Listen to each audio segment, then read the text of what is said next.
29th meeting of the Oklahoma City Planning Commission. I'd like to call us to order and go over a few housekeeping items. If you have a cell phone with you, please silence or turn it off. If you're here to speak on an item and are not the applicant, please fill out one of the forms available outside and provide it to Elena down here.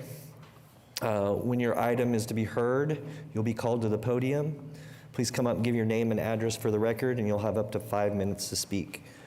If you're here to speak on an item with a large group of people, we encourage you to elect a representative to share your group's concerns, and some additional time will be given in those instances. Where several speakers are heard on the same item, please do your best to limit comments to those that we haven't heard yet. We're just trying to limit extensive repetitious comments. Please direct all your comments, questions to the commission, and if needed, we'll ask staff or the applicant to respond. Finally, we want to thank everyone for their patience today and their presence and time away from other obligations. We just ask for your cooperation upholding the decorum of the meeting and ask that you not speak from the gallery. So thank you, and with that, we'll move to item 2 and the receipt of the minutes. Mr. Chair, I'd like to receive the minutes for the January 15th, 2026 meeting. Motion to receive the minutes. Second by Commissioner Powers. Please cast your votes.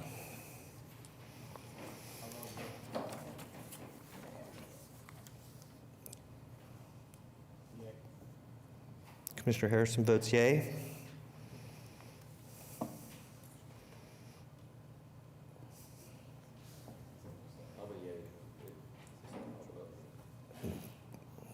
All right, and the minutes are received. Item 3 is continuance requests, and we'll begin with uncontested requests. Item 6, case C7777, defer to February 12th. Item 9, case SPUD 1808, request to defer to February 12th. Item 10, SPUD 1809, defer to February 12th. Item 11, SPUD 1810, defer to February 12th. Item 12, case CE 1156, defer to February 26th. And item 13, case PUD 2121 has been withdrawn. I don't have anyone signed up to speak on those items, so we're ready for a motion. I would like to make a motion to receive the uncontested continuous requests as read. A motion to receive the uncontested continuance requests. Seconded by Commissioner Meek. Please cast your votes. And those continuous requests are granted. New requests. Item 1, case C7780, request to defer to February 12th. Item 7, annexation deferred to February 26th. And item 8, a de-annexation request to defer to February 26th. I don't have anyone signed up to speak on any of those items, so ready for a motion? I'd like to make a motion to approve the new requests as read. A motion from Commissioner Noble to approve the new requests. Seconded by Commissioner Powers. Please cast your votes.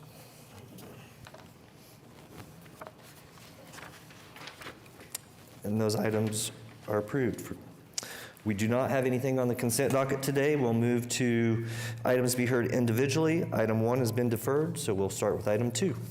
Item 2 is case PC 10994, application to rezone 745 Southwest 119th Street from O2 to C3. Good afternoon, David Box, 525 Northwest 11th Street, here on behalf of the applicant. This is a request along Southwest 119th Street to C3. It is immediately adjacent to a large block of C3 to our west. Happy to answer any questions. Commissioner Newman, this is your ward. I'm guessing there's no one signed up? I do not have anyone signed up. Okay. I took a look at this. It's got retail on one side, offices on the other. There's a Brahms, a car wash across the street. I don't really have any objections to this. Right. Any other comments, questions from commissioners? All right, I think we're ready for a motion. I'd like to make a motion to approve PC 10994, or recommend to council approval. We have a motion to recommend the item. It's been seconded by Commissioner Meek. Please cast your votes. That item is approved. Thank you. Item 3. Item 3 is PUD 2126, application to rezone 9700 DeVore Drive from R1 and AE2. Once again, David Box, 525 Northwest 11th Street. This is an application for a senior independent living facility. This item was deferred from the previous hearing to allow for a meeting to take place. There were some concerned folks, a single-family resident to our north, as well as the folks that own the Catholic Senior Independent Living to the east, and that PUD 676. We did have the opportunity to meet in my office last week, and were able to resolve, I think, all of the issues. This is, if you were able to join me on a Teams call this week, we looked at Google Earth. This area is heavily concentrated with this use. Lots of senior independent living facilities in this area, so this is simply an extension of that. There are 3 TEs that we agree to. Part of the agreement that we reached with the neighbors are additions to the PUD that we need to add as TEs. So TE4 under 9.0 add east to the portion of the structures where balconies are prohibited. TE5 under section 9.1 modifies the 70% to be 60. So go 60, 40, and then move the architectural metal and wood to the 40%. Under TE6, under section 9.2, add that the 20-foot landscape buffer, not only on the north, but also a 20-foot landscape buffer on the east. TE7, under section 9.4, no less than a 6 and no greater than an 8-foot high wall or fence shall be required along the, where it's adjacent to any single-family residential dwelling and along the eastern boundary of the PUD. TE8, under section 9.13, per code, this is dealing with height, so it's per code up to 3 stories, and then any structure within 55 feet of the eastern PUD boundary line shall be a maximum of 2 stories in height. And finally, TE9, under section 9.14, unless modified herein, yard requirements in this PUD shall be the same as the base zoning district, except that no structure shall be located within 55 feet of the northern boundary line of the PUD. All of those changes were already put into the PUD and submitted to both groups that we met with this week. We got an email back from the law firm representing the Catholic Charities group saying that they are in agreement with those revisions and have no intention of objecting. So all of those have already been submitted, and we would ask that you add those to this application. Happy to answer any questions. All right, this is my ward. Just want to start off by expressing my appreciation for the applicant to hear the neighbors' concerns and address those. I know there was a letter in the packet. One of their concerns was 3-story adjacent the single-family residential, and they took care to place those 3-story buildings on the south property line as far away. So I think that was smart. I think this is a great fit for the area. And it is very compatible. So I'm in full support, and with the additional TEs as read into the record. So, any other comments, questions? I would just say this is a piece of property I'm really super familiar with, and I would just like encourage staff to take an extra hard look at the drainage issues here. There is like a drainage inlet thing there that is just scary when it rains, not all that hard. So I know they do a good job and will be thorough, but just a little extra look. I will say one of the requests was moving that far eastern building and flipping it to where we have the detention area drawn. Based upon the contours, we deemed that to be a problem. The detention pond, based upon what you're saying, the contours, it needs to be where it's drawn, and so we kept it as is. I agree with that. All right. Anything else? All right, ready for a motion? I'll make a motion to, can I just state the TEs as read? As read in by the applicant, yeah. With that, I'd like to make a motion to recommend approval of PUD 2126 with the 3 TEs in the application plus the 4, 5, 6, 7, 8, and 9 TE added as read. All right, I have a motion to recommend the item for approval to council, seconded by Commissioner Powers. Please cast your vote.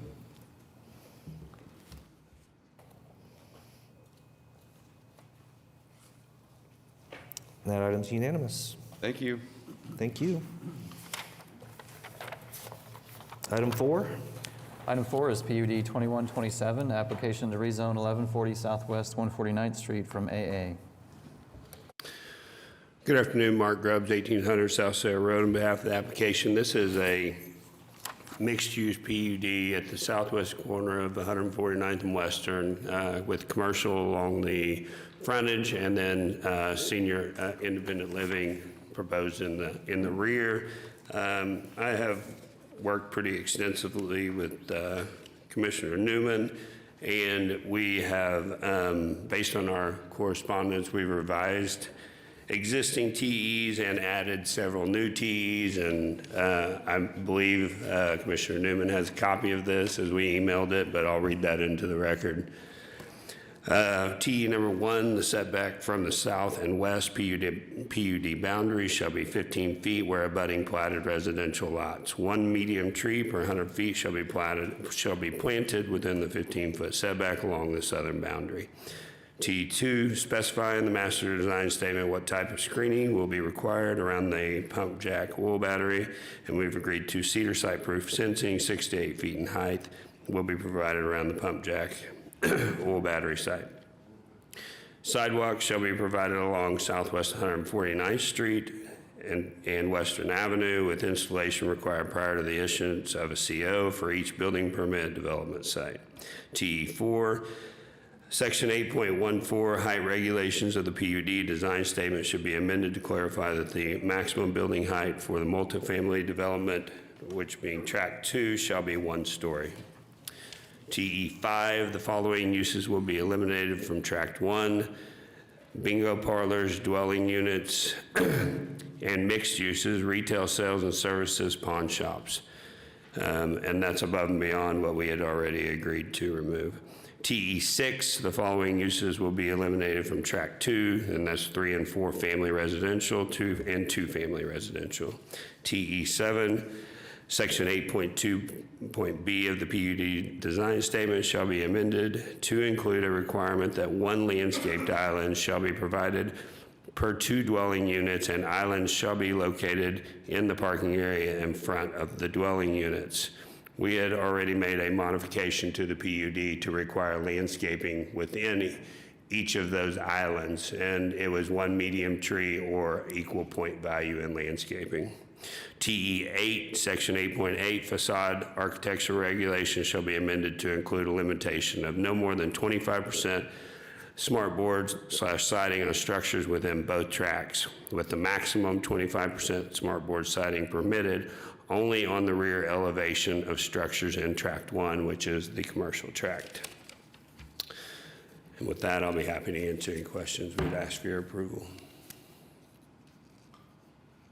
Any comments, questions from commissioners? I have one. Regarding TE1 and the 1 medium tree per 100 feet, that's pretty skimpy. It's not even, I don't believe that to even meet the current code. Would you be willing to do a little bit more on that? I'd like to see 1 medium tree every 30 feet, 25 to 30 feet. Okay, so and that's just what Mr. Newman had mentioned, and I agreed to. Can we go to 50 feet? If you go to a large tree. How about 35 feet? Medium tree every 35 feet? Yeah, Okay. and I'm just offering that up without my client's consent. I'll let you. Did you have a Hopefully, he comment? doesn't make me pay for the trees. Yeah, staff. Question on that same TE. Our TE read, trees shall be preserved within the said setbacks. Are we striking that in lieu of, okay, so we're striking that. And then is it 1 medium tree for every 35 linear feet or 1 tree planted every 35 feet? Just need to know for later. I'd say 1 1 medium tree. tree planted per 35 feet along the southern set. Every southern 35 feet. boundary. Okay. Yeah. I'll give you this. That'd be great. Did we have anyone signed up? Nope.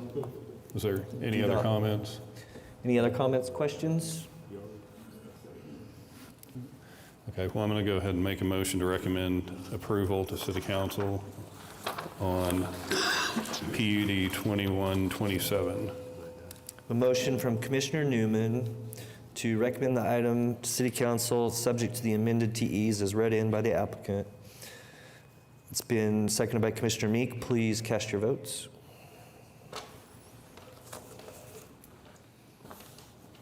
And that is recommended unanimously. Item 5, Item 5 is case SPUD 1794, application to rezone 544 Southeast 14th Street from R1 and MH and SRODD. We have an applicant present.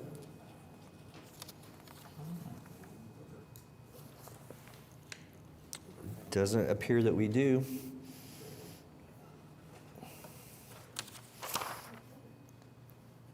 All right. This is Ward 7, Commissioner Harrison. Do we want to continue the item? I would prefer to continue the item. I believe the commissioners have some concerns. I'd like the applicant to be present to hear those concerns. Certainly. So I move for continuance. We want to continue to the February 12th meeting? Yes, move for continuance to, yes, February 12th meeting. please. Okay. All right. We have a motion. Do we have a motion? Yes. Okay. Motion to continue to the February 12th meeting from Commissioner Harrison.